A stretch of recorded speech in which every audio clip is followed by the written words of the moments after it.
ইমাম জয়নুল আবেদিন জীবনে কোনোদিন তিনি হাসেন নাই, কারবালার হত্যার পরে কোনোদিন তিনি হাসেন নাই, কোনোদিন হাসেন নাই, কোনোদিন তিনি হাসেন নাই।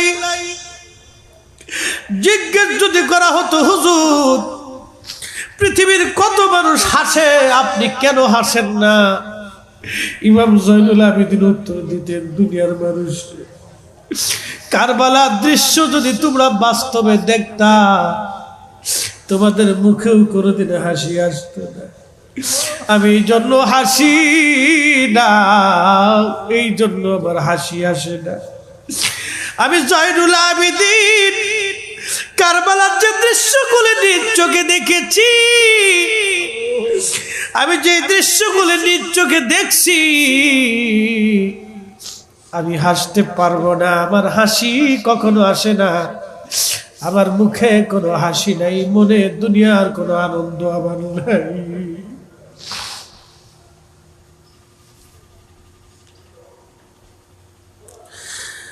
মুহররমের 10 তারিখে কি ঘটিল রব্বানা,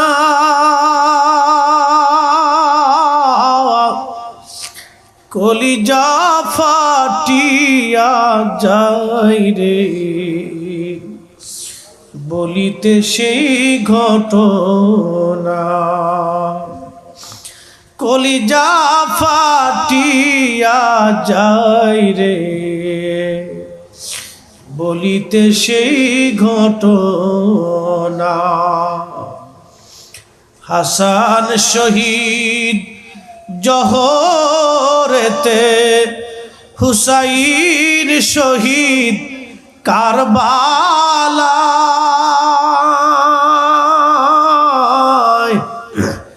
জয়নুল আবেদিন বন্দিরে রইল,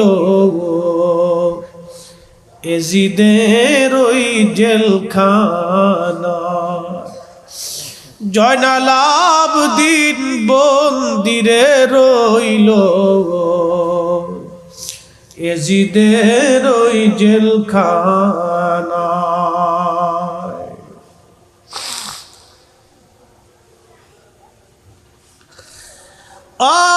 কর্ণফুলীর মুসলমান, এখানে কি শেষ না? এখানে শেষ না, এখানে শেষ না। ওরা বেঈমানের দল, ইয়াজিদের সৈন্য যারা মারা গিয়েছিল, তাদের জানাজার নামাজ ওরা পড়ল, সুন্দর কাফনের ব্যবস্থা হলো, কবর খনন করে তাদের জন্য সুন্দর কবরের ব্যবস্থা করা হলো। ওরা বেঈমানের দল যারা মরেছিল, তাদের জানাজা নামাজ পড়ল, তাদের কবরস্থ তারা করল। কিন্তু ইমাম হুসাইন শিবিরের যারা শহীদ হয়েছিল, তাদের জন্য ওরা জানাজা পড়ে নাই। ইমাম হুসাইন রাদিয়াল্লাহু আনহু বিনা জানাজাতে সেই দিন তারা কবরস্থ করলো। এবার আপনাদের কাছে প্রশ্ন করে বুঝে দেখলে জবাব দিবেন, ও নবীর উম্মতেরা, ইয়াজিদের সৈন্য যারা সেই দিন এসেছিল, আওলাদ রাসূলের বিরুদ্ধে তলোয়ার দ্বারা করাইয়া, তলোয়ার নিয়ে যুদ্ধ করে করে তারা মারা গেল। নবীর বিরুদ্ধে দাঁড়াইলো তারা। ইমাম হুসাইনের বিরুদ্ধে দাঁড়ানো মানে নবীর বিরুদ্ধে দাঁড়ানো, নবীর বিরুদ্ধে দাঁড়ানো মানে আল্লাহর বিরুদ্ধে দাঁড়ানো। এবার আপনারা বলেন, পৃথিবীর কোটি মুসলমানও যদি তাদের জানাজা পড়ে, তাদের জন্য জান্নাত হবে না? হবে না? হবে না? কথা কোন ঠিক কিনা?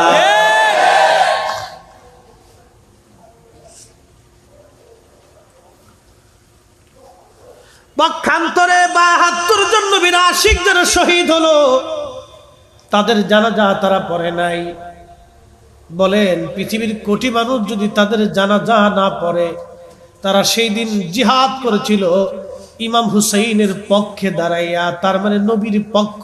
নবীর পক্ষ মানে আল্লাহর পক্ষ, আর আল্লাহর পক্ষই মানে জান্নাত।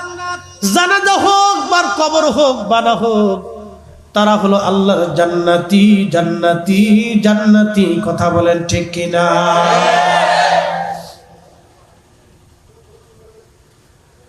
কর্ণফুলীর মুসলমান ইমাম হুসেইন রাদিয়াল্লাহু আনহুর দেহ রওজা শরীফের মধ্যে দাফন তারা করলো। আহা, দাফন করার পরে বিনা মস্তকে মাথা তারা বর্ষার আগায় বিধিয়ে রাখলো। শুধু খণ্ডিত দেহ, যে দেহটা আলাদা করে রাখা হয়েছিল, মাটির মধ্যে তারা দাফন করে দিল। দাফন করার পরে ফরাত নদী থেকে তারা পানি আনলো।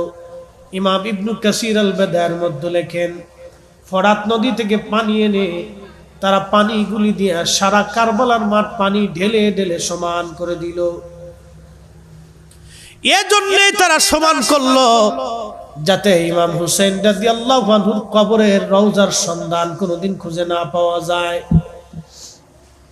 কল্পনা করতে পারবেন তাদের মন মস্তিষ্ক কত বিকৃত ছিল, তারা কত বড় কোয়ালিটির দুশমনে রাসূল ছিল। অথচ তারাও বাবা কালমা পড়নেওয়ালা ছিল, কুরআন পড়নেওয়ালা ছিল।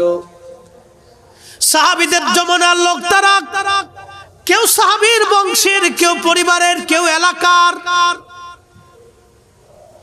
ওই জামানায় সাহাবী জিন্দা, অনেক সাহাবী দোষ দিয়েছে আল্লাহ, কিন্তু তারা সাহাবীদের কথা সেই দিন মানে নাই। তারা আসছে আওলাদের রাসূলের দেহ মোবারক দাফন করে ফরাত নদী থেকে পানি এনে সারা ময়দান ভরে ভরে পানি দিয়ে দিয়ে দিয়ে দিয়ে ময়দান ভরে করে দিল, সমান করে দিল, যাতে ইমাম হুসেইন রাদিয়াল্লাহু আনহুর কবরের সন্ধান কেউ কোনোদিন খুঁজে না পায়। কিন্তু বিনিময় কি? চলে গেল তারা। চলে যাওয়ার পরে এক বেদুইন বধূ বাজানো, কার কলিজার মধ্যে রাসূলের মহব্বত আসবে আমাদের জানা নাই। কি কথা বলেন ঠিক কিনা? কার কলিজার মধ্যে রাসূলের মহব্বত আসবে আমাদের জানা নাই। বহু সাইকুল হাদিস হাদিস পড়ায়, কিন্তু রাসূলের সুপারিশ পাবে না, নবীর দুশমনি করে গেছে। কি কথা বলেন না কেন? ঠিক। বহু রিকশাওয়ালা, দিন মজুর, লেখাপড়া নাই, সারাদিন খাটুনি খেটে 500 টাকা রুজি করে রাসূলের ইশকের ভালোবাসা নিয়ে হাসতে হাসতে কিয়ামতের মাঠে আল্লাহ নবীর সুপারিশ নিয়ে নবীর সাথে জান্নাতে চলে যাবে। লেখাপড়া দিয়ে না, শিক্ষাগত যোগ্যতা দিয়ে না, কোয়ালিটি দিয়ে না, চেহারা দিয়ে না, টাকা পয়সা দিয়ে না, একমাত্র হুব্বে রাসূল, নবীর ভালোবাসায়। নবীর ভালোবাসাই ঈমানের মূল। কথা কোন ঠিক কিনা? সন্দেহ সন্দেহ নাই। চেহারা দিকে যদি রাসূলের দরবারে দাওয়াত পাওয়া যাইতো, তাহলে হযরত বেলালের চান্স ছিল না। ঠিক কিনা? বেলালের চান্স ছিল না। যদি চেহারা দেখে, সম্পদ দেখে নবীর দরবারে দাওয়াত হতো, তাহলে হযরত ওয়াসাল কারনির চান্স ছিল না। সে ছিল নিঃস্ব, হত দরিদ্র, দিনহীন, আল্লাহর পথের মুসাফির, দুনিয়া বিরাগী সাহাবী। আবু যর গিফারি নবীর দরবারে জায়গা হতো না, দুনিয়া বিরাগী জাহিদ ছিলেন। সালমান ফার্সি দুনিয়া বিরাগী জাহিদ ছিলেন। ও প্রিয় মুসলমান, খুবই মনোযোগ। না, বেশি রাত হয়ে গেল, কষ্ট হচ্ছে?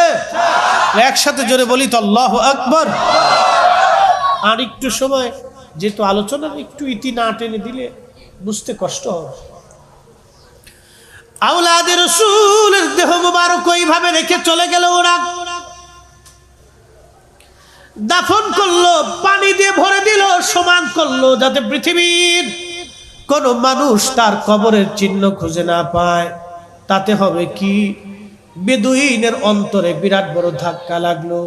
সে শুনতে পারছে ইমাম হুসাইন কারবালায় শহীদ। সুদূর মরুভূমির পথ অতিক্রম করে পাগলের মতো ছুটে আসছে কারবালায়।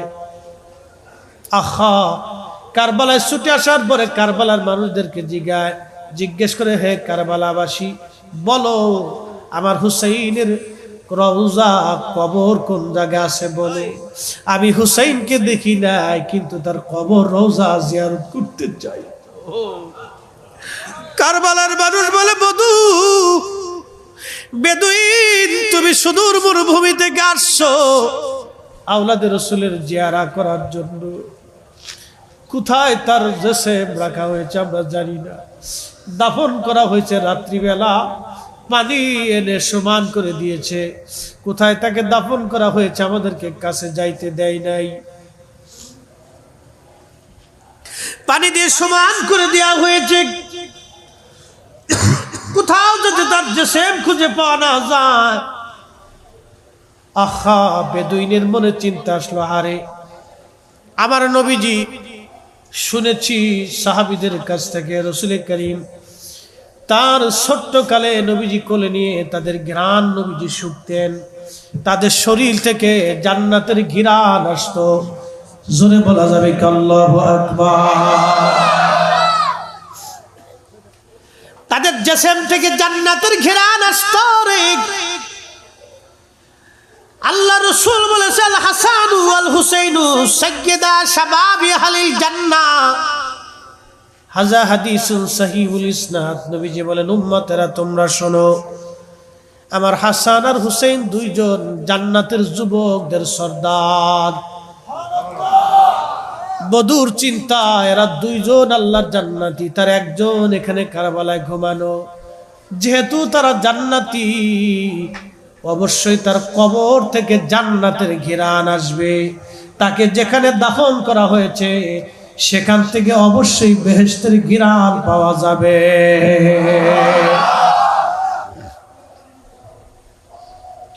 কারবালার মাটি নিয়ে নাকের মধ্যে লাগায়, ঘ্রাণ নাই। আর এক জায়গার মাটি নিয়ে নাকে লাগায়, ঘ্রাণ নাই। আর এক জায়গার মাটি নিয়ে নাকে লাগায়, ঘ্রাণ নাই। সারা কারবালার মাটি তন্ন তন্ন তন্ন তন্ন করে বেদুইন খুঁজে, নাকের মধ্যে নেয় ঘ্রাণ শুকে, কিন্তু কোন মাটির মধ্য থেকে জান্নাতের ঘ্রাণ আসে না। আওলাদে রাসূল, জান্নাতের যুবকদের সর্দার, নবীর কলিজার টুকরো, ফাতেমার নয়নের মণি, হযরত আলীর চোখের জ্যোতি, ইমাম হুসাইন রাদিয়াল্লাহু তাআলা আনহু, যেইখানে ওনাকে দাফন করা হয়েছিল ওই মাটিতে হাত মেরে বেদুইন যখন নাকের কাছে নিচে, একবারে মাটির ভিতর থেকে আল্লাহর জান্নাতের ঘ্রাণ আসতেছে। আল্লাহ কোরআনে বললেন, ওয়ালা তাকুলু লিমান ইউকতালু ফি সাবিলিল্লাহি আমওয়াত বাল আহইয়াউ ওয়ালাকিন লা তাশউরুন।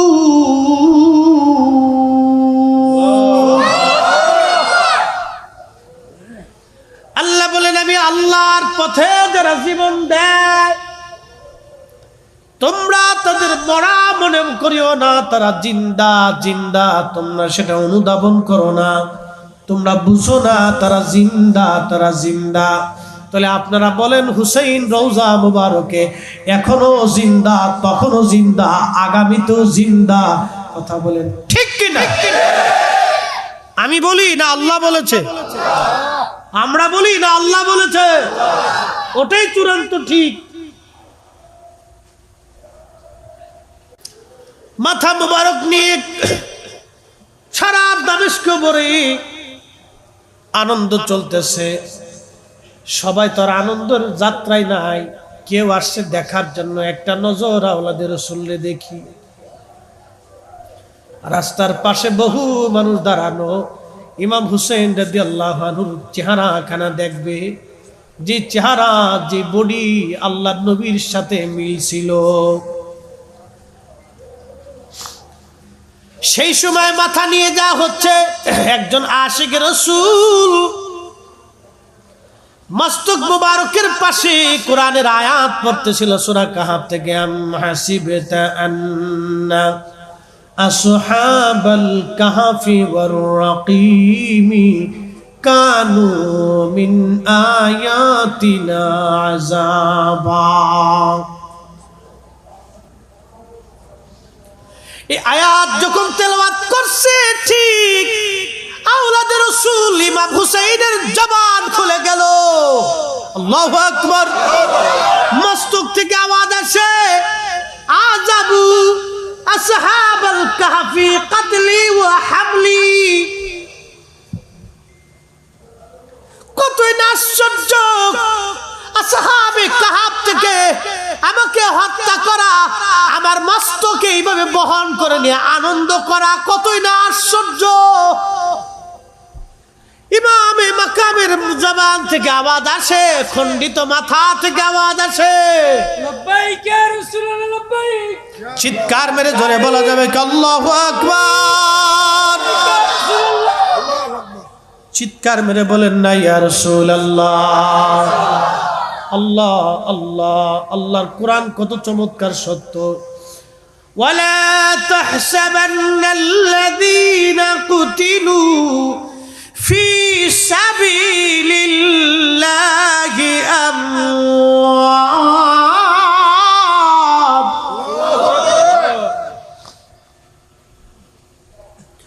বাল আহইয়া।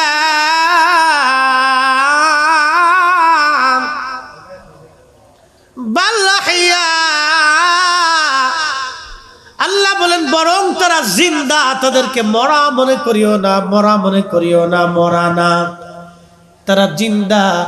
ইমাম হুসাইনের পবিত্র মস্তক থেকে আওয়াজ আসলো, আযাবু আসহাবাল কাহফি কতলি ওয়া হামলি।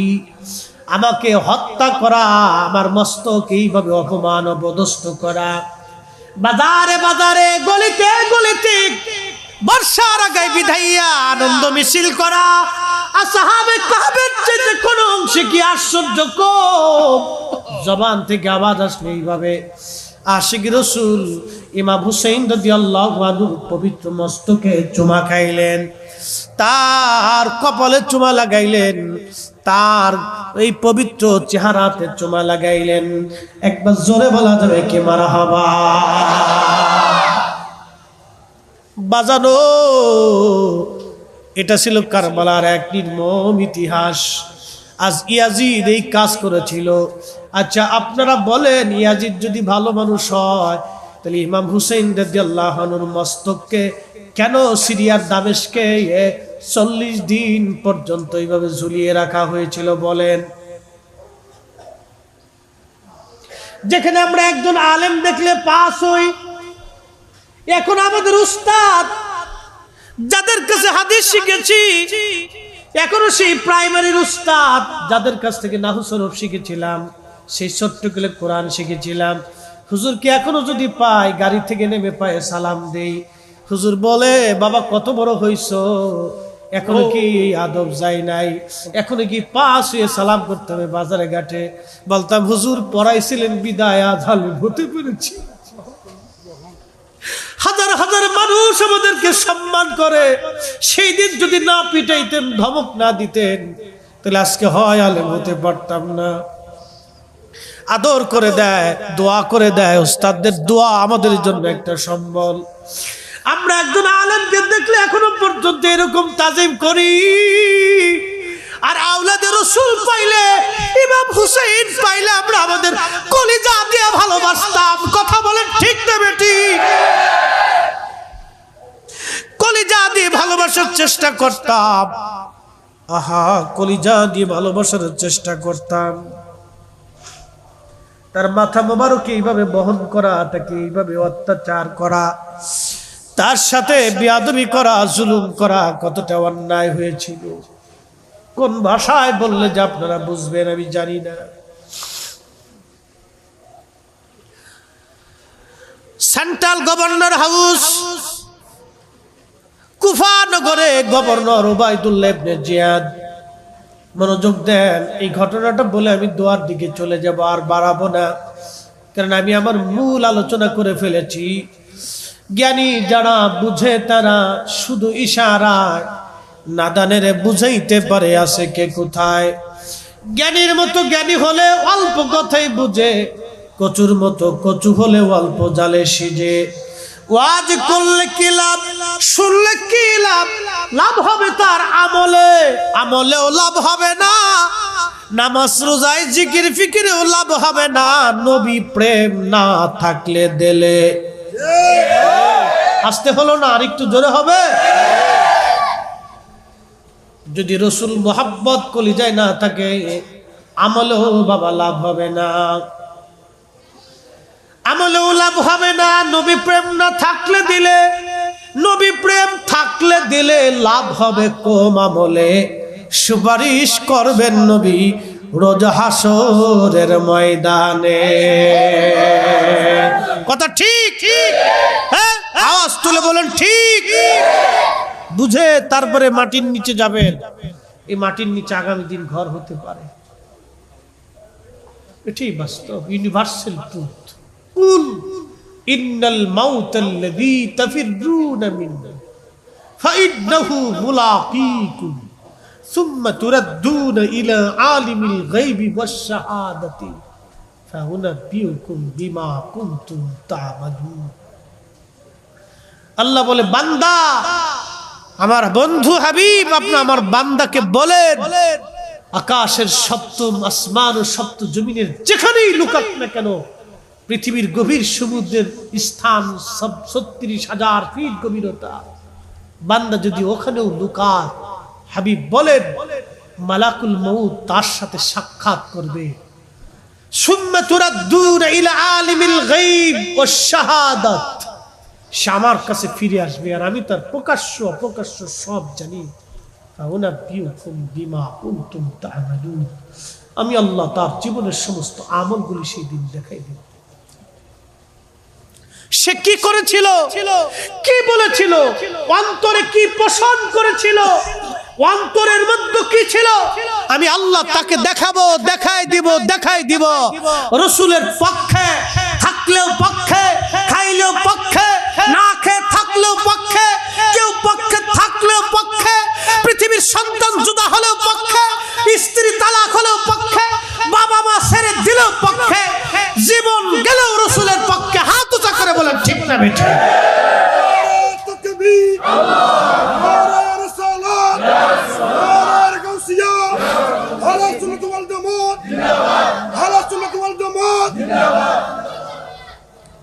ও আজ আমার শেষ ছোট্ট একটা ঘটনা।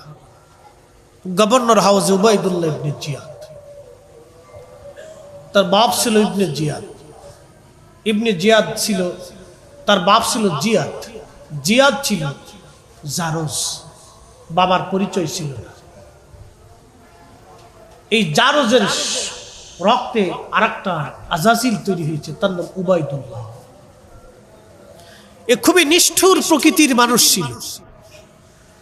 তো গভর্নর হাউসে সে তার আসনে বসা, ইমাম হুসেইন রাদিয়াল্লাহু আনহুর মস্তক একটা প্লেটের মধ্যে করে তার নিজের সামনে রেখে একটা লাঠি নিয়ে মাথার মধ্যে, ঠোঁটের মধ্যে সে আঘাত করতেছিল, ধাক্কা দিচ্ছিল, খুসা দিচ্ছিল, আর অবজ্ঞার স্বরে বলতেছিল, এ হুসেইন, ইয়াজিদের সাথে দুশমনি করার ফলাফল তো বুঝতে পারলি? মজলিসে হাজার হাজার মুসলমান। নবীর একজন বৃদ্ধ সাহাবী ছিলেন যায়েদ বিন আরকাম রাদিয়াল্লাহু আনহু, যৌবনকালে রাসূলের দরবারে কাটিয়েছিলেন। তখন হাসান হুসাইন ছোট ছিল। লাঠির উপরে ভর দিয়ে বৃদ্ধ সাহাবী রাসূলের আওলাদকে একটা নজর দেখার জন্য আসছে। যে সেই ছোট্টকালে ইমাম হুসেইনকে দেখেছিলাম, আজকে একটু দেখে আসি, প্রাণটা খুলে কত বড় হয়েছে। সেই দিন আওলাদের রাসূলকে দেখার জন্য যায়েদ বিন আরকাম গিয়েছে। উদ্দেশ্য একটা, নজর আওলাদের রাসূল ইমাম হুসেইনকে দেখে আসি। যায়েদ বিন আরকাম এসে দেখলো উবাইদুল্লাহ ইবনে জিয়াদ লাঠি দিয়ে আঘাত করে। সাহাবী সহ্য করতে পারেন নাই, কেঁদে ফেলে দিয়ে বলেন, হে মাজ্জানার ছেলে, লাঠি নামা। আমি রাসূলুল্লাহ সাহাবী যায়েদ বিন আরকাম, লাঠি নামা। আমি রাসূলুল্লাহ সাহাবী যায়েদ বিন আরকাম, তোর লাঠি নামা। আমি জীবনে বহুবার দেখেছি যেই মুখে তুই লাঠির আঘাত করিস, ওই মুখের মধ্যে আমার রহমতের নবী চুমা লাগাইতো। তোর লাঠি নামা। নবী ওইখানে চুমা জন্ম দিয়েছে আমি নিজে বহুবার দেখেছি। উবাইদুল্লাহ ইবনে জিয়াদ বলে, এই বুড়া সাহাবী, তুই যদি বুড়া না হতি মজলিসের মধ্য থেকে হত্যা করতাম। আর যায়েদ বিন আরকাম ডেকে বলেন, এই মারজানার ছেলে, আল্লাহ যদি আমাকে 1000 বার জীবন দেয়, 1000 বার যদি রাসূলুল্লাহর পক্ষে কথা বলে শহীদ হয়ে যায়, তারপরও আমার কোনো আফসোস হবে না, আমার জন্য আরো ভালো হবে। তোর ইচ্ছা যদি হয় মজলিস আমাকে শহীদ করে দে, আমি রাসূলুল্লাহর পক্ষে 1000 বার জীবন দেওয়ার জন্য প্রস্তুত হয়ে আছি। একবার জোরে বলা যাবে কি ইয়া রাসূলুল্লাহ? আপনাদের দেশে যারা মুরগি পালে, মুরগি চট্টগ্রাম কি বলে, মুরগি না? আচ্ছা, মুরগি মোড়ক যেটাই বলে, তো মুরগা পালে। মুরগির অনেকগুলি বাচ্চা নিয়ে জঙ্গলের মধ্যে মুরগি টুকরায় টুকরায় বাচ্চাদেরকে খাবার খাওয়ায়। শৃগাল অথবা কাক চিল আসে বাচ্চা নেওয়ার জন্যে। মুরগা একটা ডাক দেয়, ডাক দেওয়ার সঙ্গে সঙ্গে সকল বাচ্চারা মায়ের পাখনার নিচে এসে চলে আসে। তারপরেও ওই বন্য প্রাণী যখন বাচ্চা নেওয়ার জন্য আসে, মুরগার মা, বাচ্চার মা নিজের জীবনকে বিপন্ন করে ওই বন্য পশুর সাথে দেখবেন মুরগায় মারামারি করে। কেন? মুরগা ইচ্ছা করলে পালিয়ে চলে যেতে পারত, কিন্তু বাচ্চার মায়া তার কলিজার ভিতরে। আল্লাহ কি দামি কথা নবী যে বলতেছে, উম্মত তুমি তোমার সন্তানটাকে কলিজার ভিতর থেকে ভালোবাসা, কলিজার ভিতর থেকে তুমি সন্তানকে ভালোবাসা, তুমি তার চাইতে বেশি পরিমাণে, অধিক পরিমাণে ওই সন্তানকে কলিজার ভিতর থেকে তুমি তোমার জীবনের চাইতে বেশি ভালোবাসো। ও আমার উম্মত, তার চাইতে অধিক পরিমাণে আমি নবীকে ভালো যদি বাসতে না পারো, তুমি ঈমানদার হতে পারবা না, ঈমানদার হতে পারবা না, ঈমানদার হতে পারবা না। নবীর আহলে বাইতের বিরুদ্ধে কারবালার প্রান্তরে 22,000 ইয়াজিদের হুকুমে, টাকার লোভে, ক্ষমতার লোভে ইয়াজিদ তার প্রেতাত্মা সহ সেই দিন যারা আওলাদে রাসূলের বিরুদ্ধে ছুরি চালিয়েছিল, আল্লাহর কসম করে বলে নবীর হাদিস যদি সত্য হয়, তাহলে একটাও তারা ঈমানদার হতে পারে নাই। কথা বলে ঠিক কি না? কখনোই না, কখনোই না। আরে ইয়াজিদ তো সিরিয়ার দামেস্কের সেন্ট্রাল মসজিদের ইমাম ছিল, প্রত্যেক দিন নামাজ পড়াইতে হতো। তখনকার জমানার গভর্নর, খলিফা, রাজা বাদশা যারা ছিল তারা নামাজ পড়াইত। প্রত্যেক ওয়াক্ত, ফজরের ওয়াক্ত সহ নামাজ পড়াইত। আমাদের দেশে অনেকে তো সূরা কালামও পারে না। কি কথা কন, ঠিক কিনা? তারা নামাজ পড়াইছে, নিয়মিত নামাজ পড়াইতে হতো, তাদের নিয়মিত নামাজ পড়াইত। কর্ণফুলীবাসী মনোযোগ দিয়ে শুনে যাবেন। আল্লাহর নবী বলেন, আমাকে ভালোবাসো। রাসূল কারীম একটা কথা বললেন, আল হাসান ওয়াল হুসাইন ইবনা মুস্তাদরিক হাকিম লিস সাহিহাইনের হাদিস। আল্লাহর নবী বললেন, উম্মত, আমার হাসান আর হুসাইন আমার দুইজন আওলাদ, বংশধর, আমার দৌহিত্র, ওরা আমার রক্ত, আমার শরীরের অংশ। হ্যাঁ আমার উম্মতেরা, মান আহাব্বাহুমা ফাকাদ আহাব্বানি, যে আমার হাসান আর হুসাইনকে ভালোবাসে সে আমি নবীকে ভালোবাসে। ওয়া মান আহাব্বানি আহাব্বাহুল্লাহ, যে আমি নবীকে ভালোবাসে সে আল্লাহকে ভালোবাসে। ওয়া মান আহাব্বাহুল্লাহ আদখালাহুল জান্নাহ, যে আল্লাহকে ভালোবাসে আল্লাহ তাকে জান্নাতি বানাই দিবে। না হলো না, একসাথে আরো জোরে বলেন সুবহানাল্লাহ। ওমান আবগাদানি, দুঃখিত, আবগাদাহুমা ফাকাদ আবগাদানি, ওমান আবগাদাহুমা ফাকাদ আবগাদানি, যে বা যারা তাদেরকে কষ্ট দিবে, যে বা যারা তাদেরকে কষ্ট দিবে, যে বা যারা তাদেরকে কষ্ট দিবে, নবী বলেন ফাকাদ আবগাদানি, সে আমাকে কষ্ট দেবে। ওমান আবগাদানি আবগাদাহুল্লাহ, যে আমাকে কষ্ট দিবে আল্লাহ, সে আল্লাহকে কষ্ট দিবে। ওমান আবগাদাহুল্লাহু আদখালাহুন নার, যে ব্যক্তি আল্লাহকে কষ্ট দিবে তার ঠিকানা হবে জাহান্নাম, ঠিকানা হলো জাহান্নাম, ঠিকানা জাহান্নাম, ঠিকানা জাহান্নাম। ওমান আবগাদাহুমা ফাকাদ আবগাদানি, যে বা যারা, মুসলমান, খ্রিস্টান, বৌদ্ধ, নাসারা বলে কথা নাই, যে বা যারা আমার এই দুই আওলাদকে কষ্ট দেবে, নবী বললেন তারা জাহান্নামী, তারা জাহান্নামী, তারা জাহান্নামী, জাহান্নামী। আমি বলি নাই, আল্লাহর নবীর পবিত্র জবান বলেছে, আমি বলি নাই। আল্লাহর হাবিবের জবান বলেছে, আমি বলি নাই। অ্যাটেনশন, এই কথার ব্যাখ্যাটাকে আমি আরো আপনাদের সামনে ডিপলি উপস্থাপন করি। কষ্ট হবে কিছু সময়, যদি বেড়ে যায় অসুবিধা নাই তো? ক্লান্তিতে আসবে? একসাথে জোরে বলি তো আল্লাহু আকবার। মাশাআল্লাহ। রাত অনেক, কিন্তু মনে হচ্ছে যে মাগরিবের নামাজের পরে বইছি। চট্টগ্রামে একটা দিক খুব ভালো লাগে, চট্টগ্রাম আর সিলেট ডিভিশন, দুই ডিভিশনের একটা গুণ ভালো। ছেলেরা, বাচ্চারা মাহফিলে বসে, যুবকরা মাহফিল সাজায়, বৃদ্ধরা, রিটায়ার্ড পারসন, এরা চেয়ার পাইতে বসে থাকে। যুবকরাই বেশিরভাগ এইগুলি করে। সারা দেশে প্রশংসা করি, আমার উত্তর দক্ষিণের কথা বলে লাভ নেই। যদিও আমার দেশ ফরিদপুর জেলা, কিন্তু আফসোস করে অনেক সময় আমার দেশের ছেলেদেরকে বলি, তোদেরকে আর মানুষ বানাইতে পারলাম, এখনো বিড়ি সাতটা রস নেই, ফেসবুক সাতটা রস নেই। কি ভাব লইছ যে দুনিয়া একবার বেহেশত পেয়ে গেছে না? প্রশংসা করি।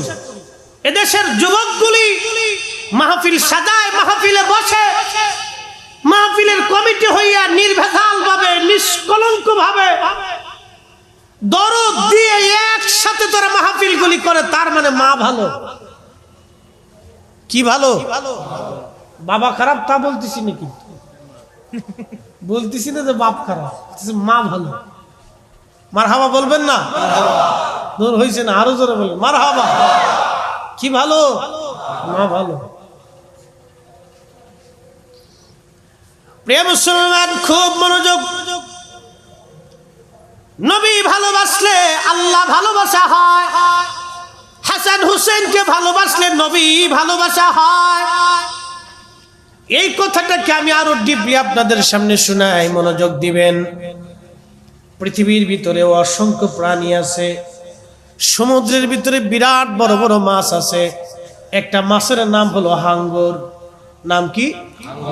আচ্ছা, হাঙ্গর মাছ যদি মানুষ পায় তাহলে মাঝে মধ্যে সোমা টোমা দেয়, খায়, মানুষ খায়। ওরে খালি খায় না কেউ, খালি একবার রক্ত ফেলিয়েছে। এটি এমন এক জীব, মানে জীব যে মানুষের ঘিরান পাওয়ার সাথে সাথে কোন জায়গা আছে খুঁজে তালাশ করে দিয়ে তারপর আপনারা খাবে। হাঙ্গর সিরিয়াস একটা মাছ। তিমি মাছ মানে আপনারা পাইলে বঙ্গোপসাগরের কিনারে দিয়ে যাবে না। প্রত্যেকটা তিমি মাছের প্রত্যেক দিন 4 টন করে খাবার লাগে। এক এক টনে 27 মন। 4 টন যদি আপনি জোগাড় করেন তাহলে 108 মন। প্রত্যেক ওয়াক্ত তিমি মাছের খাবার 108 মন। যিনি খাওয়ান ওই মালিকের নাম কি? না মেম্বারশিপ দিয়ে আসে, মেম্বারশিপ দিয়ে আসে, সুযোগ আছে। উনি 2টা তিমি মাছ পালতে গেলে আবার মেম্বারগিরি শেষ। প্রত্যেক দিন 4 টন খাবার। এরকম গভীর সমুদ্র থেকে সমুদ্র তর হাজার হাজার লক্ষ লক্ষ তিমি মাছ আছে, যিনি প্রত্যেক দিন এই তিমি মাছকে খাবার। অথচ তিমি মাছের ব্যাংকের অ্যাকাউন্ট নাই, জমিন নাই, ফসলের জমিন নাই, গম ক্ষেত নাই, ধান ক্ষেত নাই, আম বাগান নাই, কাঁঠাল বাগান নাই, কিচ্ছু নাই, যিনি তাদেরকে কোনো ক্ষেত খামার ছাড়াই প্রত্যেক দিন 1 টন করে খাবার খাওয়ান, সেই মালিকের নাম কি? অথচ আমরা মানুষ জানি সেই মালিক আল্লাহ, তারপরও আমরা মানুষ আরেকজনের টাকা মাইরে দিছি, আর কোনোদিন দেইনি। কি কথা কন না, জোরে কর। এরকম বহু আজিজ আছে। কাঁচামরিচের দাম বেড়ে গেছে, কি কথা কন না, কেন বাড়তে বাড়তে কি পরিমাণে বাড়ছে জানেন? 1014 টাকা কেজি। ও তার মানে বুঝে গেল একটা কাঁচামরিচ আলাদা করলে বাপরে বাপ, এটা রূপা দিয়ে ওজন করা যায়। বাড়তে বাড়তে এই পর্যন্ত গেছে। সরকার যখন ইন্ডিয়ার থেকে কাঁচামরিচ, সিটারে দেশ ঘুরে গেছে। হঠাৎ করে পেঁয়াজের দাম বাড়ে, হঠাৎ করে মুরগার দাম বাড়ে। আচ্ছা আপনারা কোন মুরগার কি করোনা হইছে? হ্যাঁ, তাহলে 7 দিন আগেও যে মুরগা ছিল 150 টাকা কেজি, 7 দিন পরেই সেই মুরগা হয়ে গেল এই 250-300 টাকা কেজি। তার মানে মুরগা এই অর্ধেক করোনা রোগে মরে গেছে। তাহলে সংকটটা কোথায়? হঠাৎ করে ডিমের দাম 55 টাকা, 60 টাকা, 70 টাকা আলি। 7 দিন আগেও 35 টাকা ছিল। তার মানে সারা দেশের মুরগায় হরতাল ডাক দিছে যে তোরা ডিম পেড়ে খা। এরকম কোন সিস্টেম আছে? কিন্তু দাম বাড়াই দিছে কারা? সিন্ডিকেটে লাগে। এর ভিতরে মুসলমান হাজি পাজি বহু আছে, উড়ে ঢক করে জুব্বা গায়ে দিয়ে, ঢাকা শহরে দেখবেন পাঞ্জাবি একটা গায়ে দিয়ে, টুপি একটা যে মাথায় দিতে, সাদা ফেট বিরে মনে হয় সাইকুল হাদিস, কিন্তু জোড়া পাতেও কইতে পারে না। হ্যাঁ, দেখলে মনে হবে যে কোন না কোন মাদ্রাসার মনে হয় মুহতামিম সাহেব সাইকুল হাদিস প্রিন্সিপাল, কিন্তু সুরা পাতে কইতে পারে না। ঢক খুব, মাশাআল্লাহ, বিরাট ঢক, মেহেন্দি সিন্দি লাগে আরো বাঘ। পাবলিক মনে করে বিরাট বড় বুজুর্গ, যাই দেখেন যে কি ঠেলার বুজুর্গ, মানুষের রক্ত শুষে দিয়ে একবারে 10টা 12টা বাড়ির মালিক হয়ে বিরাট বড় আজি সব সেজে গেছে। শয়তান হাসে আর কয়, বাপ তোর মতো সিটার আমি দুনিয়াত কাউরে পাইছি না।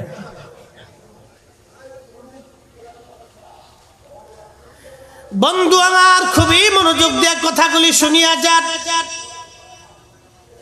এই তিমি মাসে আল্লাহ প্রত্যেক দিন 1 টন করে খাবার আমার আল্লাহ পাক খাওয়ান। হাঙ্গর মাছ আপনারে পাইলেই কামড় দেবে, গিরে ফেলবে, আপনি খণ্ড বিখণ্ড করবে। সাপ প্রেসিডেন্ট চিনি না, প্রধানমন্ত্রী বুঝে না, প্রধান সেনাপতি, বিরাট বড় ডাক্তার, ডক্টর, ইঞ্জিনিয়ার, ইমাম, মুসল্লি, ধনী দরিদ্র, কালা সাদা, উঁচু নিচু কিছুই বুঝবে না। ও সুযোগ পাইলে সবল মারবে। এত দুষ্ট প্রাণী, মানুষের এত বড় ক্ষতি এই প্রাণীগুলি করে। তারপরও নবীজি বললেন না তোমরা পাইলেই মারবা, পাইলেই মারবা। নবী বলেন নাই। লক্ষ লক্ষ প্রাণীর মধ্যে আল্লাহর নবী একটা প্রাণীকে পাইলেই মারতে বলেছেন, সেই প্রাণীর নাম হলো গিরগিটি। সহিহ বুখারী, ইবনে মাজাহ, আবু দাউদ ও সহিহ মুসলিমের মধ্যে আসছে, নবীজি বলেন, উম্মত গিরগিটি যেখানে পাও ওখানে বাটাম চালান দাও। আমাদের ফরিদপুরের ভাষাকে বাটাম, বাটাম কি আমি বুঝাইতেছি আপনাদেরকে। ঘরের যে টিনের চাল আছে না, হ্যাঁ, কাঠ দিয়ে, এটা কি কয়? বাটাম। ওরে সর্বনাশ, ফরিদপুর চট্টগ্রাম তো মিল আছে। এই বাটাম, এই বাটাম দিয়ে ফিটাইলে বড় শক্ত ফিটানি হয়, মানে কাঠটা খুব মজবুত না, এটাতে ফিটাইলে খুব ফিটানিটা খুব শক্ত ফিটানি হয়। এর লেগে আমরা দেশের এই একটা রেওয়াজ, আঞ্চলিক কথা, বাটাম চালান দিয়ে দেয়। তার মানে বাটাম দিয়ে কায়দা মতো ফিটে, একবার ফিটে সমান করে দেয়। আমরা আঞ্চলিক কথা আর কি, প্রবাদ। তো আল্লাহ রাসূল বলেন, উম্মত এই গিরগিটি যেখানে পাবা সেখানে ওরে কায়দা মতো ফিটে মারবা। একসাথে জোরে বলা যাবে মারহাবা। এত প্রাণী থাকতে রাসূল গিরগিটির উপরে খেপলো কেন? একটা কারণ, কি বলে? লৌফিনি। লৌফিনি চট্টগ্রাম আপনাদের অঞ্চলে লৌফিনি বলে, আর আমাদের দেশ গিরগিটি কয়। তো খুব মনোযোগ দিয়ে এই গিরগিটি লৌফিনি কে জন্য নবী মারতে বললেন? কারণ কি? আল্লাহর খলিল ইব্রাহিম আলাইহিস সালামকে যখন আগুনের মধ্যে ফালানো হলো, আগুনের মধ্যে ফালানোর পরে বিরাট বড় আগুন জ্বলতেছে। কোন কোন বর্ণনায় 2 মাইল, কোন বর্ণনায় 25 মাইল। 2 মাইল দূর থেকে আগুনের তাপে মানুষ কাছে যাইতে পারে না, এত পরিমাণে আগুন। 40 দিন পর্যন্ত মানুষেরা কাঠ জোগাড় করে সে আগুন জ্বালিয়েছিল। ইরাকের বাগদাদের নারীরা মানত করেছিল, আমার আশা যদি পুরা হয় তাহলে ইব্রাহিমকে পুরানোর জন্য আমি আগুন কাঠ জোগাড় করে দিবে, এইরকম মানত করছিল। তাহলে দেশের বেটিরা কত বড় খারাপ। আল্লাহর খলিলকে আগুনের মধ্যে ফেলানো হলো। এই গিরগিটি লৌফিনী, আপনাদের আঞ্চলিক ভাষায় বলে লৌফিনী গিরগিটি, দূর থেকে দাঁড়ায় দাঁড়ায় ফুয়াইতেছে। আচ্ছা আপনারা বলেন, মানুষে ফু দিলে কত কিলোমিটার যায়? হাতিতে ফু দিলে কত দূর যাবে? গোড়া গাদা গরু ছাগলে ফু দিলে কতটুকু যাবে? 1 কিলোমিটার তো যাওয়ার সুযোগ নেই। 2, 4, 5, 7, 10 হাত দূরে যেতে। 2 মাইল দূর থেকে গিরগিটি ফু মারতেছে। তা আল্লাহ তো সবই জানে, তো জিগায় রে গিরগিটি করস কি? তো আল্লাহ ফুয়াইতেছি কেন রে? বলি ইব্রাহিমের আগুন যাতে বেশি করে জ্বলে। আরো জোরে না, হয় না, আরো জোরে। আজকে বুঝাই যেতেছি, দলিল তো হাজার দলিল আমাদের কাছে আছে, বুঝাই যাই। গিরগিটি ফু দিয়ে বলে আল্লাহ তোমার খলিলের আগুন যাতে বেশি করে জ্বলে এই জন্য ফু মারতেছি। আল্লাহ খুশি হয়েছে না? হ্যাঁ, খুব খুশি হয়েছে। আল্লাহ রসুল ডাকতে বলেন উম্মতটি, আল্লাহর খলিলের বিরুদ্ধে দাঁড়াইয়া গিরগিটি ফু মেরেছিল, যদিও তার ফুয়ে আগুন জ্বলেও নাই, নিভেও নাই, কিন্তু আল্লাহর খলিলের বিরুদ্ধে দাঁড়িয়ে ফু মারার কারণে আমি নবী হুকুম করে গেলাম আমার উম্মতেরা এই গিরগিটির বংশ গোষ্ঠী সুদ্ধা দোষ করছে একজন, কিন্তু বাটাম চালান খাবে গোষ্ঠী সুদ্ধা একজনে দোষ করেছে। যতক্ষণ পর্যন্ত এই গিরগিটি তোমরা পাবা, লৌফিনী তোমরা যেখানেই পাও না কেন, উম্মত এমন ভাবে পিটাইবা, পিটে পিটে ওকে মেরে ফেলে দিবা, একবার জোরে বলা যাবে কি মারহাবা। গিরগিটির দোষ ফু দিছিল, ওর ফুতে আগুন জ্বলেও না, নিবেও না, কিচ্ছু হয়নি, কিন্তু আল্লাহর খলিলের বিরুদ্ধে দাঁড়িয়েছিল।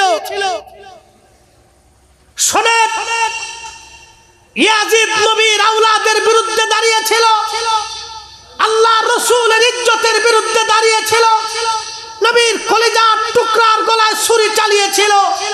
ইয়াজিদের সৈন্যরা সেই দিন 72 জন রসুলের আওলাদকে পানিবিহীন নির্মমভাবে শহীদ করেছিল। সেই দিন যারা ইয়াজিদের পক্ষ নিয়ে আহলে বায়তের বিরুদ্ধে সেই দিন যারা অস্ত্র ধরেছিল, সাহায্য করেছিল, সব কয়টাই হলো গিরগিটির দল। আজকে যারা খোদারগার মসজিদে বসে ইয়াজিদের প্রশংসা করে, ওরাই হলো বর্তমান জমানার গিরগিটি। গিরগিটি কথা বলেন ঠিক না? নারে তাকবীর, আল্লাহু আকবার, নারে রিসালাত, ইয়া রাসূলুল্লাহ, নারে গাউসিয়া, আহলে সুন্নাত ওয়াল জামাত জিন্দাবাদ, এজিদির দালালেরা, নজদির দালালেরা, ওয়াবির দালালেরা, হুশিয়ার সাবধান। আল্লাহ আমাদেরকে কবুল করুক, সকলে বলেন আমিন। বুঝতে কি কোনো অসুবিধা হলো? কোনো অসুবিধা নেই, সহজ ভাষায় বুঝাই দিন যদি বুঝে থাকে। অনেকে বুঝেও না বুঝার ভান ধরে চাইতে না, আমার দলই পালা থাকে না, অসুবিধা নেই। গিরগিটির মতো বাটাম চালান ফেরেশতারা দিবে না, আমরা তো আর গিরগিটি পাইয়ে বাটাম চালান দিব? তো ফেরেশতারা তো ওনাদের জন্য বাটাম রেডি করে রাখছে, অসুবিধা নেই। কবরে যাওয়ার সাথে চালান চলবে, পুরে চালান কারে করে ল্যাংটা করে চালান দিবে, ফিডে একবার সমান করে দিবে, তখন খাতির হবে না। প্রিয় মুসলমান, কর্ণফুলীবাসী, মাইকের আওয়াজ যত দূর যায় মা বোনেরা শুনেন, আপনাদের এই এলাকায় মনে হয় ব্যাঙ নাই, ব্যাঙ আসেনি? ওটা কি লুনা পানিতে বাসে? বাসে না, পুকুর জুকুরি থাকে। ওটা সমুদ্রে যদি ফেলাই দেন তোর অবস্থাটা কি হবে? করছে হার্ট স্টপ করে। আচ্ছা মনোযোগ দেন, এই ব্যাঙ ফিশনটারে ঘুরাইয়া শুরু করে পেশাব মারতেছে।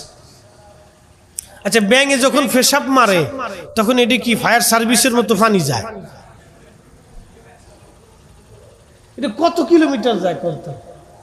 তো হেতাও 2 মাইল দূর থেকে ফাঁসাটারে ঘুরাইয়া সিরিত সিরিত করে মারতেছে। তো আল্লাহ দিকে কি রে, আল্লাহ তো সবই জানে। কি ব্যাঙ করো কি? আল্লাহ পেশাব করে। বলে পেশাব দিয়ে কি হবে? আল্লাহ ইব্রাহিমের আগুন নিবাইতেছি। আরো জোরে না, হয় না, আরো জোরে। আমরা কি কারবালার মাঠ পাইছি? পাইছি? আহলে বাইত রাসূল দেখছি? নবীর ইমাম হুসাইন হুসাইনের পাশে পাইছি? 1450 বছর পরে এই আহলে বাইতের সামনের মাহফিলে বসে গেছি, মাহফিল সাজিয়ে দিয়েছি, মহব্বতের চোখের পানি ফেলতেছি। আমরা ব্যাঙের মতো সমর্থন করেছি, চোখের পানি যতটুকু ফেলেছি, কিয়ামতের ময়দানে এটা আমাদের নাজাতের জরিয়া হবে। কথা বলে ঠিক কিনা?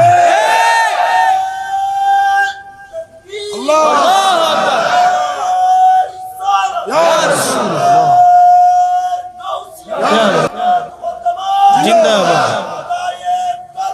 জিন্দাবাদ।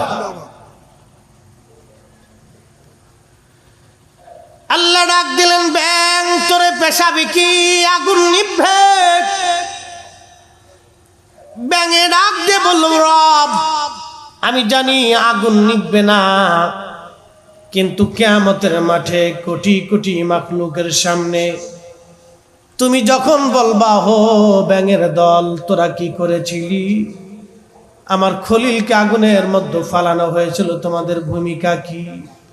আমি ব্যাঙ সেই দিন বলতে পারবো, আল্লাহ আমি আমার সামান্য চেষ্টাটুকুন করেছিলাম, পেশাব দিয়ে আগুন নিভানোর জন্য আমি চেষ্টা করেছিলাম। আল্লাহ ডাক দিলেন, ব্যাঙ যতদিন পেশাব করবি আমার বান্দার গায়ে লাগবে, কিন্তু ওযু করা লাগবে না, গোসল করা লাগবে না, ধৌত করা লাগবে না, তোর পেশাব আমি আল্লাহ পবিত্র বানাই দিলাম। একবার জোরে বলা যাবে কি মারহাবা? আপনারা কি পক্ষে না বিপক্ষে? এতটুকুনি যদি বুঝে থাকেন পক্ষে। প্রশ্ন রাখবেন, ফরিদি সাহেব আমরাই এখন 1400 বছর পরে চিল্লা ফাল্লা করে লাভ কি? অনেকে কয় এটা মাহফিল দিয়ে লাভ কি, এক মানুষের খাওয়ায় লাভ কি? এটা লাভ খুঁজতেছি, লাভ খুঁজে। লাভ কি? ব্যাঙের মতো লাভ যদি বুঝতেন তো কাজই হয়ে গেছে। যারা বুঝছেন তারা মাহফিল দিচ্ছে, তারা মাহফিলে আসতেছে, তারা সাহায্য করতেছে। যারা বুঝে নাই এগুলো গিরগিটির দল। গিরগিটি না ব্যাঙ? কোন পক্ষে, গিরগিটি না ব্যাঙ? হ্যাঁ ব্যাঙ। কিচ্ছু নেই, উপস্থিত হয়ে আসছেন, টাকা দিতে পারেন না, উপস্থিত হয়েছেন এটাও সমর্থন। কি হুজুর ঠিক কিনা?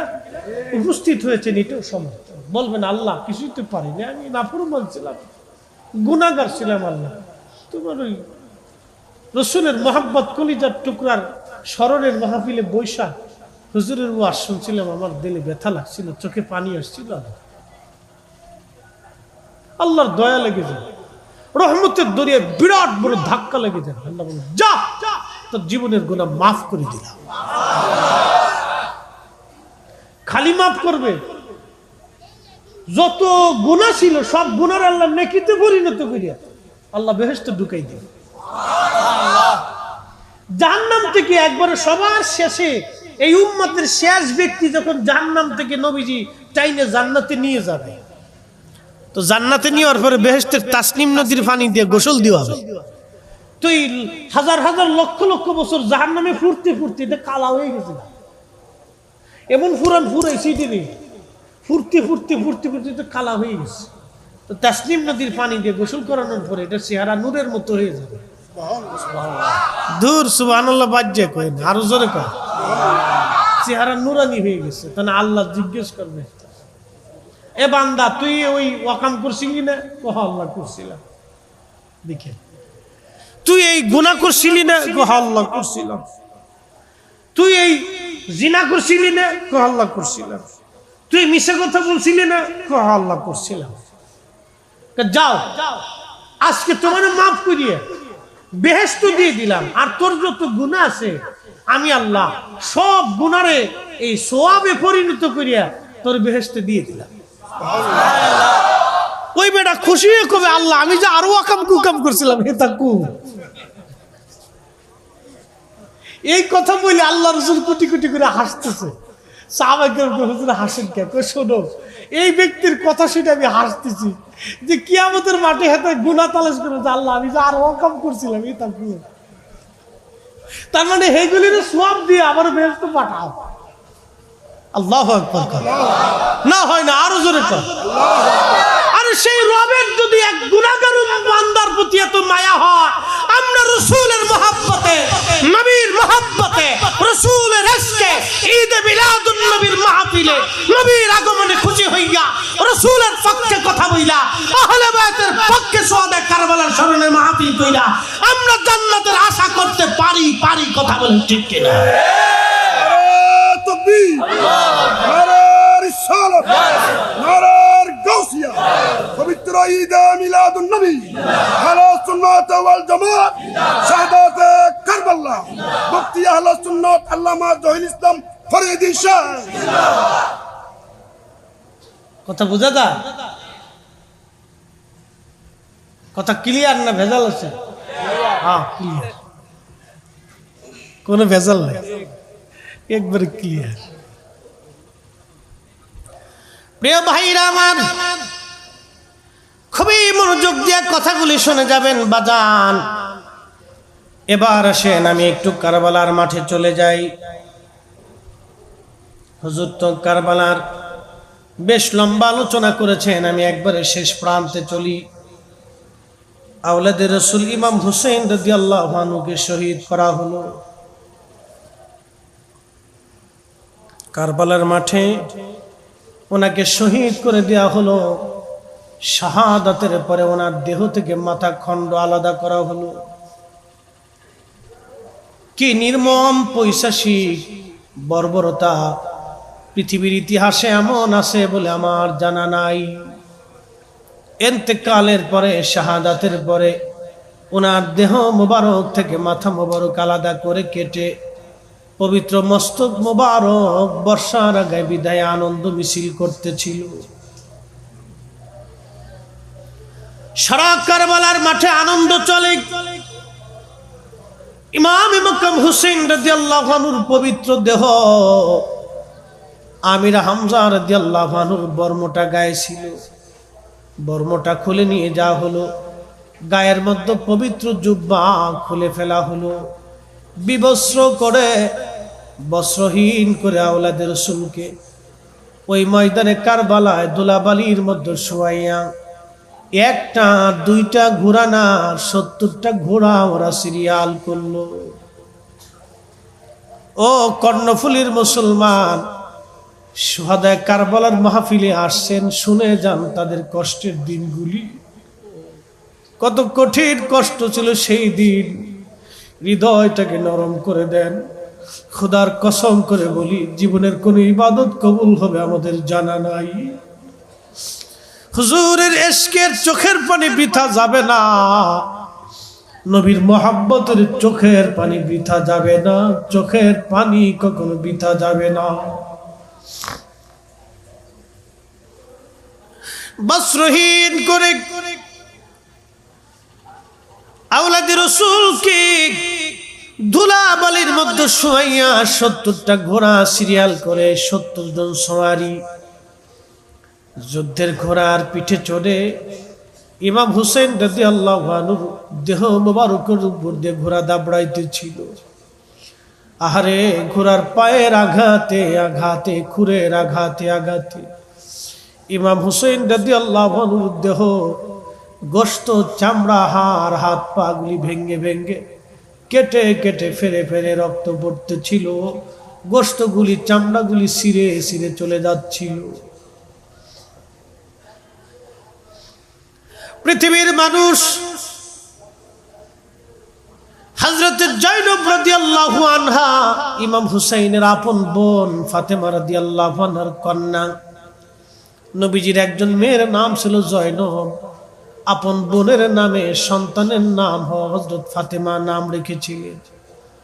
জয়নব রাদিয়াল্লাহু আনহা দৌড়ায় এসে ভাইয়ের লাশের পাশে দাঁড়াইয়া মদিনার দিকে তাকায়া কাঁদতেছিল আর বলতেছিল, ইয়া মুহাম্মাদাহু সাল্লাল্লাহু আলাইকাল্লাহ, ইয়া মুহাম্মাদাহু সাল্লাল্লাহু আলাইকাল্লাহ। ওগো নানা জান, আপনি দেখেন আপনার উম্মতেরা আপনার হুসাইনের সঙ্গে কেমন আচরণ করে। নানা গো, কারবালার বাতাস পুবালি হাওয়া ধুলা বালিগুলি উড়াই আপনার হুসাইনের গায়ের মধ্যে ছড়িয়ে দিচ্ছে। যারা কাঁদলে তুমি নানা সহ্য করতে পারো নাই, যারা ব্যথা পাইলে তুমি নানা ব্যথা পাইছো, যারা ক্ষুধার্ত থাকলে তুমি নানাজি খানা খাও নাই। ঠিক তখনই ইবনে আব্বাস রাদিয়াল্লাহু আনহুমা নবীজির আপন চাচাতো ভাই আব্দুল্লাহ রাদিয়াল্লাহু আনহু কাবা ঘরের সঙ্গে আসরের নামাজ পড়ে হেলান দিয়ে বসেছিলেন। ক্লান্তিতার কারণে তিনি ঘুমিয়ে পড়েছেন। ইমাম ইবনে কাসির আল বিদায়া ওয়ান নিহার মধ্যে বিশুদ্ধ সনদে লেখেন, এমন সময় হযরত আব্দুল্লাহ ইবনে আব্বাস ঘুমিয়ে পড়েছেন। স্বপ্নের মধ্যে দেখেন আল্লাহর নবীর হাত মুবারকের মধ্যে রক্ত দেখা যায়। নবীজির চুল দাড়ি মুবারকের মধ্যে ধুলা বালি, নবীজির গায়ে জুব্বা মুবারকের মধ্যে ধুলা বালি লেগে আছে। আল্লাহর নবী রক্তগুলি নিয়ে, হাতের মধ্যে রক্ত, এইগুলি নিয়ে রহমতের নবী দৌড়ায় দৌড়ায় মক্কার দিকে আসতেছে। ইবনে আব্বাস বলেন, হুজুর জীবনে কোনোদিন এরকম আপনাকে দেখি নাই, আপনার হাতে রক্ত কেন? আপনার গায়ে ধুলা বালি লাগা কেন? আপনার চুল দাড়ি মুবারকে ধুলাবালি কেন?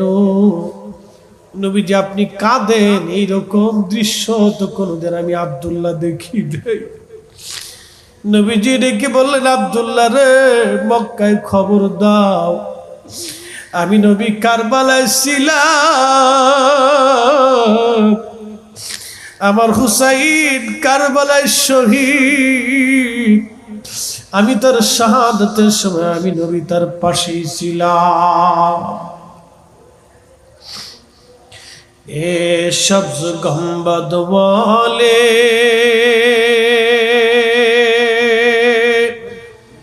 मंजूर दुआ करो ना, जब वक्त न जाए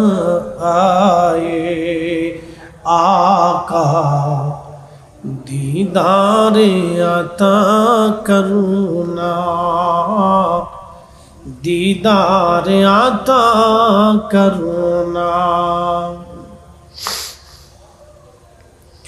मैं कब्र अंधेरी में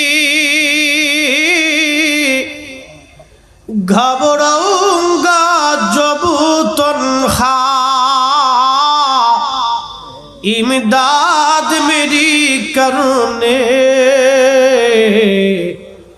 आ जाना रसूल अल्लाह, इमदाद मेरी करने आ जाना रसूल अल्लाह। আমার নবী হুসাইনের শাহাদাতের সময় নবী পাশে, আব্দুল্লাহ রে আমি শাহাদাতের সময় তার পাশে ছিলাম, রক্ত গুলি নিয়ে আমি আল্লাহর আদালতে যাইতেছি।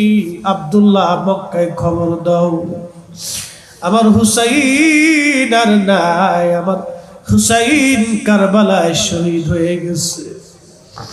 তার মানে বোঝা যায় মদিনার নবী উম্মতের কঠিন বিপদে আসতে পারে। কি কথা বলেন ঠিক কিনা? উম্মতের কঠিন কবরে নবী আসতে পারে, উম্মতের কঠিন বিপদে নবী তসরিফ রাখতে পারে। কথা বলেন ঠিক? মে কবরে আন্ধেরি মে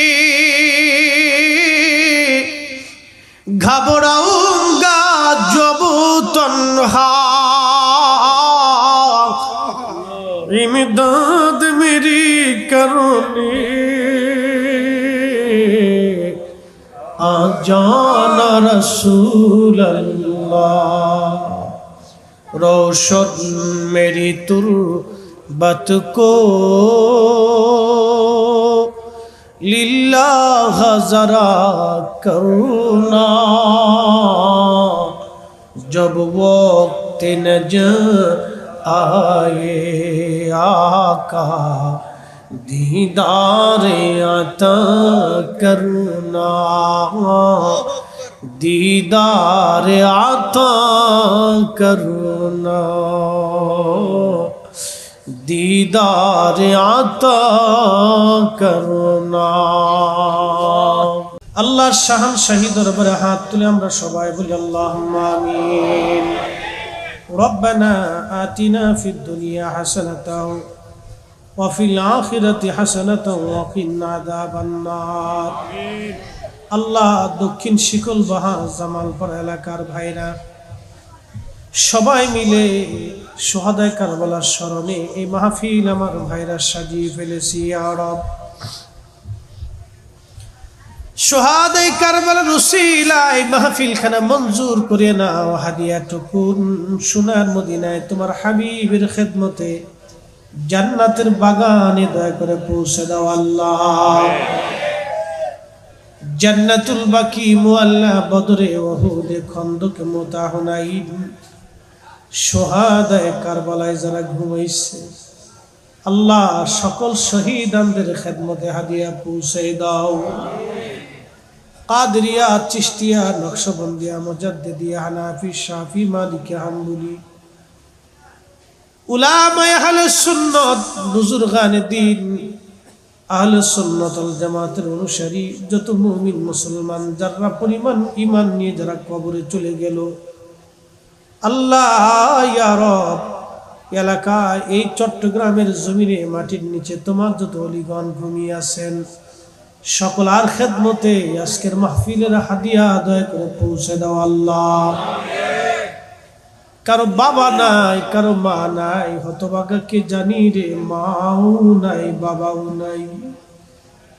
মালিক তুমি মনিবের দরবারে হাত বাড়াইছি আল্লাহ, দয়া করে আমাদের বাবা মার কবরের জিন্দিগির গুনাহগুলি মাফ করে দিয়ে তাদের কবরগুলি জান্নাতের বাগান বানায়া দাও।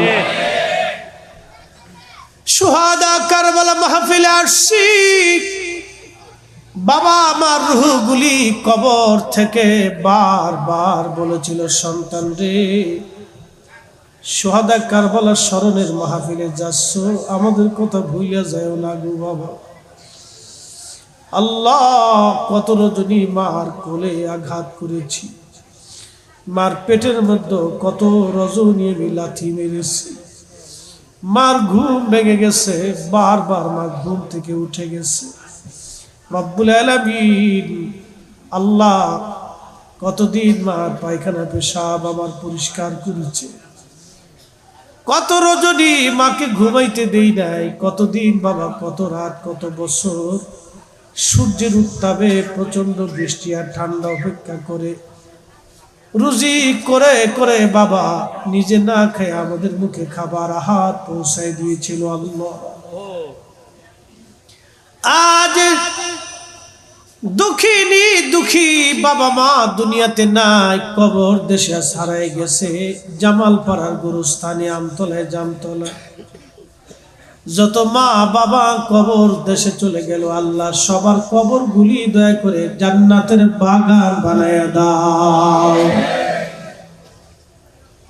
আল্লাহ এই মাহফিল যারা সাজাইলো, বাড়ি ঘর, ব্যবসা বাণিজ্য, রুজি রোজগার, হাল হালুটি, ব্যবসা বাণিজ্য, আমার মুবিন ভাই আমার বাসায় বারবার যোগাযোগ করেছে। আল্লাহ রব্বুল আলামিন কমিটির ছেলেগুলি দিন রাত বড়রা পরিশ্রম করে আহলে বায়তের মহব্বতে বাগান যারা সাজাইলো, আল্লাহ তাদের ইজ্জত গুলি দুনিয়া আখিরাতে তুমি দয়া করে বাড়ায় দাও। আল্লাহ এদের বাড়ি ঘর, ব্যবসা বাণিজ্য সব রহমতের চাদর দিয়ে দয়া করে ঢাকিয়া রাখিয়ে দাও। আল্লাহ অনেক মা বোনেরা পর্দার আড়াল থেকে হাত বাড়াইছে, আমার মা বোনদের হাত তোমার শাহী দরবার থেকে খালি ফিরাইও না আল্লাহ। এই মাহফিলের সভাপতি, অতিথিবৃন্দ, উলামা একরাম, আল্লাহ মুসল্লিন একরাম, যুবক ভাইরা, শিশু বাচ্চারা থেকে তলবে আমরা থেকে শুরু করে কারো হাত তুমি দয়া করে খালি ফিরাইও না আল্লাহ। প্রত্যেক বছরে এই মাহফিল খানা সাজাইবার তৌফিক নসিব করো আল্লাহ।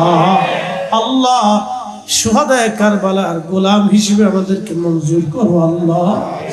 আহলে বায়তের গোলাম আমাদেরকে বানায় দাও। ইলাহি বিহাক্কে বনি ফাতেমা কে বর কওলে ঈমা কুনে খাতেমা अगर दातम रद कुनी वर कबूल मना दोस्तो दमानी आले रसूल मना दोस्तो दमानी आले रसूल। अल्लाह জীবনে আমাদের দোয়া কবুল করো আর না করো, ক্ষমা করো আর না করো গো মালিক। আহলে বায়তের কদম আমরা ছাড়ব না, আহলে বায়তের কদম আমরা ছাড়ব না। তুমি দয়া করে কবুল আর মঞ্জুর করিয়া নাও। প্রত্যেকটা যুবককে কবুল করো, দেশে বিদেশে সবার নিরাপত্তা দাও। ছোট্ট দেশ বাংলাদেশ, এই দেশের উপরে তুমি রহমত নাজিল করিয়া দাও আল্লাহ। আল্লাহ আসমানি জমিনি হাওয়াই রুহাই বালা থেকে আমাদের সবাইকে তুমি দয়া করে বাঁচায় রাখো আল্লাহ। বিদায় তো দিবা আল্লাহ, মৌতের বিছানা আসবে। কতবার কতদিন নবী নবী করে কেঁদেছি, নবী দেখার সুযোগ হয় নাই গলাহি। তোমার হাবিবের জিয়ারত না করাইয়া কবর দেশে ডাক দিও না আল্লাহ। আল্লাহ তোমার হাবিবের জিয়ারত আমাদের নসিব করিয়া দাও আল্লাহ। আল্লাহ আল্লাহ নবী না দেখায় কবরে ডাক দিও না আল্লাহ। ইউনূস নবীরে করছো গো দয়া আল্লাহ, মাছর পেটেতে রাখিয়া আমারে করবা গো দয়া আল্লাহ।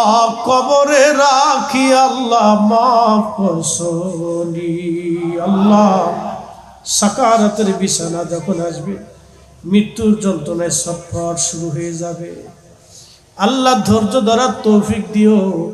তোমার হাবিবের নূরানি চেহারা মোবারক দেখায় দিও আল্লাহ। কঠিন সাকারাতের বিছানাতে তোমার হাবিবের নূরানি বরকতি রহমতি চেহারা মোবারক আমাদের চোখের সামনে ভাসিয়ে দিও আল্লাহ। আর এই জবানে জারি করে মধুর কালেমা লা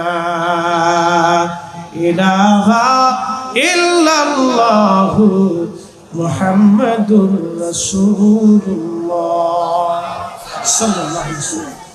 আসসালামু আলাইকুম ওয়া রাহমাতুল্লাহি ওয়া বারাকাতুহু।